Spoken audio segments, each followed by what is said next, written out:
Hey guys, welcome back to Bearded Lumber.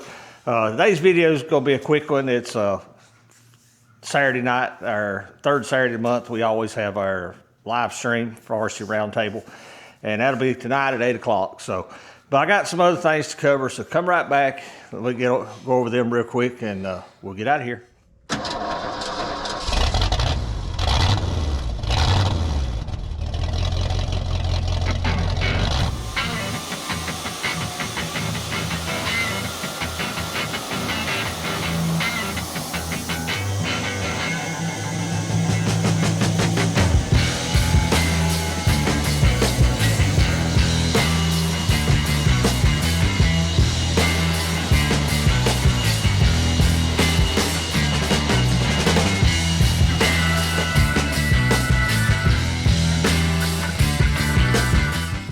Okay guys, I appreciate you tuning in for this quick video.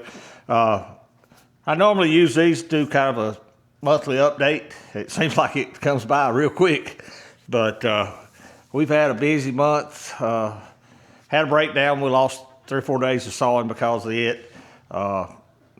Good news, I did get some stuff ordered. We ordered a bed extension for our LT70. That should be showing up. Well, it's actually at the location already. We're waiting on the parts package, all the nuts, bolts, and screws and stuff that go with it. When that shows up, we'll go pick up our bed extension. That new blower we bought that's sitting over in the corner, had some good news, bad news on it. Talked to the people that made it. They said it did good buying it, but it's not suited for what we need it to do. So I actually contracted with them. They're going to build a new impeller for it and a housing.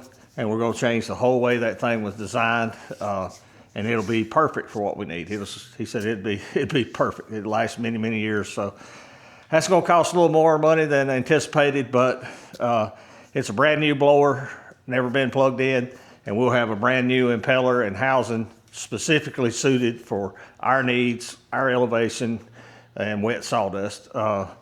Matthew got him a new tool this week.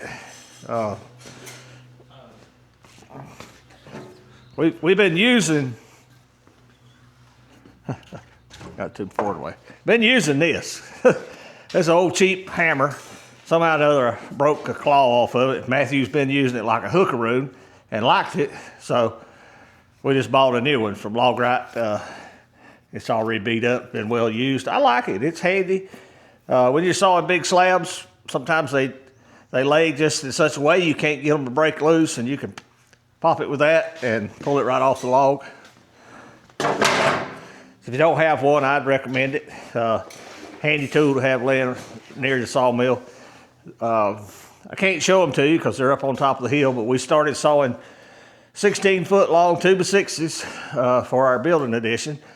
We needed 4 bundles, about 320. I think we got 3 done, so we got 1 more bundle we're going to try to cut this week. Also got a couple young sawyers that I really like a lot. They do mobile milling stuff, and they do pole barns. And I contacted one of the brothers a while back about getting me a price on metal trusses for our new edition. And he come by yesterday and give me not a firm price, but kind of a heads up what he thought it was going to cost. He's still waiting on the people they buy them from, but probably going to get them to help us frame and put the roof on this addition. The quicker we can get back into production, the better off for Matthew and I, because we got a lot to do. So paying them to help would be a great benefit, but not to mention it's 30 foot wide, it's 14 foot tall.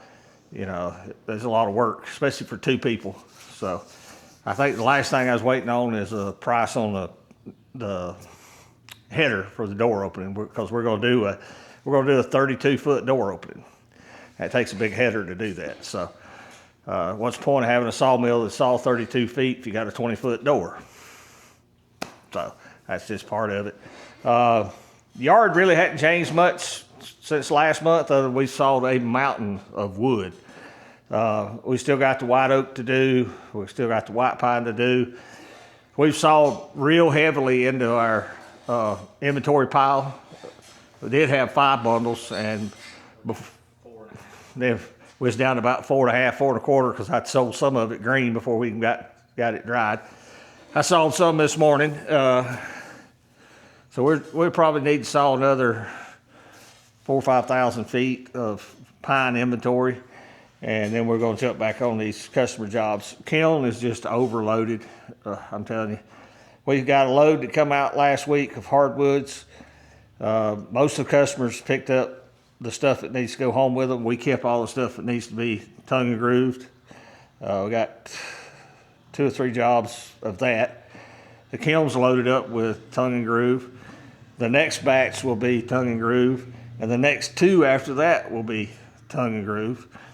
Then we'll probably run some of my inventory for, I hope, 3 or 4 weeks, a month, try to get some more inventory built up.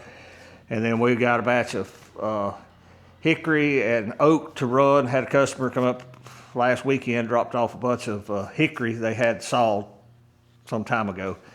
But we've got to dry it, process it, and make hardwood flooring out of it. Not looking forward to that one. That's going to be a job. So, and then right after that, we need to have this white oak probably ready to go, and then we'll run that through the kiln. So, somewhere during all of that, we have to build an addition. Yeah, and somewhere between that, we got to build an addition. In about 4 weeks, Matthew's got a baby girl coming. So, to say we're busy is an understatement, but we appreciate it. Anything else, Matthew? Yeah, I forgot that. We had a contractor that we did the walnut flooring. He come by Friday and dropped off some more walnut and some maple. They didn't have enough to finish the project, so we got to go through and edge all it, tongue and groove it Monday. Try to get it back out to him pretty quick. So, yeah, we'll make a video on that. So, blessed beyond measure, guys. Can't tell you enough. That's going to do it. I hope you enjoy our roundtable tonight. Please jump in, ask us any questions you want. There'll be a link in this description on how to get in there.